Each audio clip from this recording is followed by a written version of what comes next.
I am, of course, very happy to join the guests from the government and the private sector to witness the signing of the Memorandum of Understanding between key government agencies and the launching of the Media and Information, or MIL, project. In this day and age, the world has grown very much smaller because of technological advancements that hasten our integration into a single, cohesive digital society. The digital world is both borderless and also limitless, and everyone can now claim to be a netizen with just a few clicks of a mouse or a few touches on mobile devices, and we have joined the rest of the world when it comes to cyberspace. Back in the day, there was a time, a long time ago, some of the kids don't even remember this time, that we had to actually go out and engage with actual people, actual human beings, to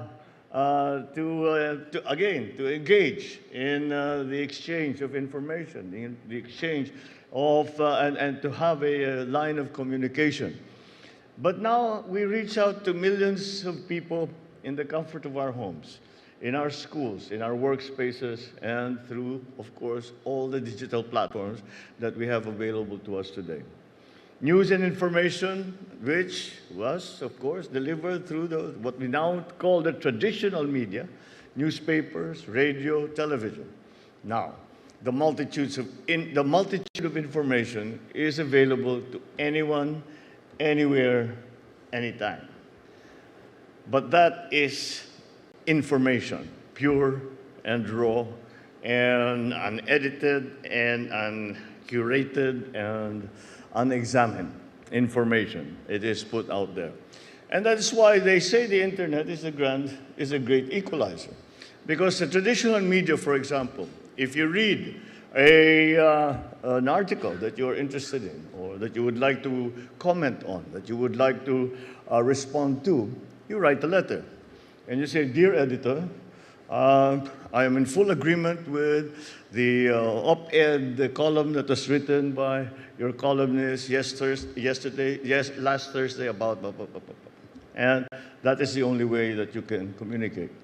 Now, it is purely interactive. While the guy is doing his blog, you can be telling him, "Nah, that's not true. This is completely different. We have a completely different experience. What you're saying might apply in your area, but it doesn't apply now." And this is while he or she is still in the middle of their vlog, is still in the middle of their post. And so that is how quickly now that interaction. That's why, as I said, it is called the great equalizer. And because anyone can be part of the digital world. But therein comes also the problem. When you talk to, for example, political commentators, and say you have been working for the New York Times for the last 35 years in the Middle East, or you have been working for Financial Times in Hong Kong for the last 35 years. And now we get our opinions not from that fellow who has been working in one place for 35 years, but we don't know where it's coming from anymore. We're not sure where it's coming from because anyone can go on the internet and spread their opinion. And everyone is entitled, of course, to their own opinion, but everyone also has the prerogative of being wrong. So that is where the problem arises. Because there used to be a joke when we would say, "It must be true, I read it in the paper." And people would say, "Don't believe everything that you read on the paper." We also hear the same thing now. It's on the internet, it must be true. And there, again, there's that we see, because they see that we are not sure. When we talk to that reporter or the commentator or the author who has been working at a certain thing for his entire life, their entire lives, and now they have somebody who is a 14-year-old who's just having fun and doesn't really know much about what they're talking about, come on the internet and say, and this is regarded with equal credibility. because it's very hard for us to know, because it's also new. It's very hard for us to know exactly. So you go back, you do a little research. You find out who is this person. When during one of the best examples of this happening was during pandemic. You would look, these people would say, this is thing that you can do, but they're saying, be pro-vax, anti-vax, do you wear a mask, don't wear a mask, it's a political statement. We were all confused. And there was very little that you could do to find out, except to find out who these people were. And there's a funny example. A friend of mine sent me, I said, you should read it during the lockdown. You should read this. This guy makes a lot of sense. Medyo may pagka-outrageous yung kanyang mga advice. So binasa ko, and I said, well, the only best way to do this is to find out who is this guy. Baka naman Mayo Clinic, di ba? Baka naman nasa Stanford Center of ng research. So I watched, I looked, and it was a pathologist. And I told my friend, I said, why are you listening to a pathologist? If they make a mistake, it doesn't matter, their patients are already dead. So we should not be listening to these people. And that's what we are attempting to do here. What we are attempting to do here is specifically, as Secretary Cello mentioned, we also direct our attention to young people because they are the most involved. They are the ones who consider being online, working on the internet as part of their life. It's like breathing to young people. But we must give them the tools to be able to look and see what are these things that we are reading. Totoo ba ito? Should we really be doing something about it? Should I worry? Or should I just not worry because this is what people are telling me?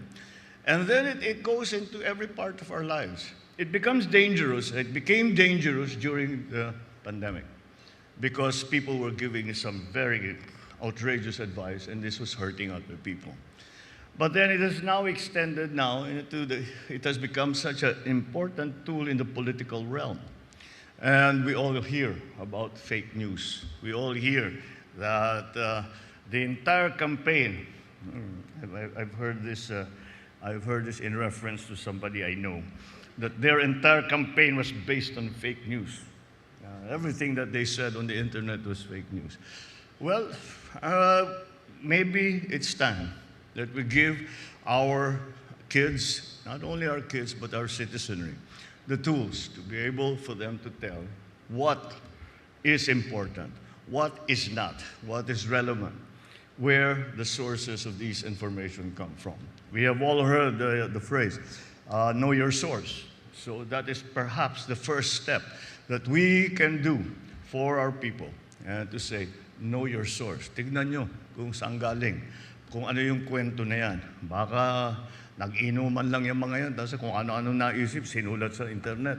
Naniwala naman tayo. Di ba? Kailangan bantayan natin yun. If you will notice, when we signed the poster on the Media and Information Literacy Campaign, what I wrote there is fight for the truth. And this is all that we are talking about, and this is as much as we are talking about. What we are fighting for is the truth. Because what is the very first casualty of all of these sometimes sinister, sometimes just mistaken, misguided activities, the first victim, the first casualty is the truth. And we must allow everyone to be able to discern for themselves. We will help them, but people have to learn to be able to discern for themselves what is real and what is not, what is propaganda, what is fact, what is data, and what is speculation. These are all the things that we would like for people to learn. And it is something that we have to learn. This is all very new. My sons laugh at me when I say, do you know that there was a time when there were no telephones and there were no computers, And yeah, Dad, sure. They just cannot imagine that such a world existed. But those, the younger generations here will remember that. And it has, but now this is the world that people face. It is not, I did not grow up with it. I grew up with it. I learned about computers and the digital world, cyberspace in school. But kids, 3-year-old, I saw a 3-year-old sinking his toy to his control box. So what are you doing? Oh, I'm sinking it. Sink it. 3-year-old kid. And but that's how involved we are. That's how embedded, how large a part all of this plays into our lives. We used to call it the information technology. Well, let us recognize now there is good information and there's bad information. And it's up to us to make sure that we cannot stop it. We cannot I don't think that there's ever been any country, no matter how much they wanted to try and stop the internet or to try and block or to try and cancel websites. They do for a little while, pero lilitaw din yan. We always somehow find a way in. So we have to find a way to make sure that whatever the inputs our people are getting, they have the capability, they have the ability to be able to discern between truth, speculation, propaganda, and outright lies. And that is the job that we are starting here today. And we need everyone to be involved. We have to, you know, with the advent of AI, we can see that the tools that are available are becoming more and more powerful. And we're all very grateful when our machines do a little bit of their thinking for us. But it's also rather disconcerting when we are confronted by pure AI. Hindi na tao yung kausap mo. Kung ano na lang pwedeng sabihin. And that's something that we have to learn how to deal with. And that is why what we are doing here today, starting this campaign, is very, very important. And that is why I thank you all for being involved in this. It is immediate, it is urgent, and although I think that if we put our minds to it, there is a way to allow our people to be able to discern from truth and everything else. Thank you, and good afternoon.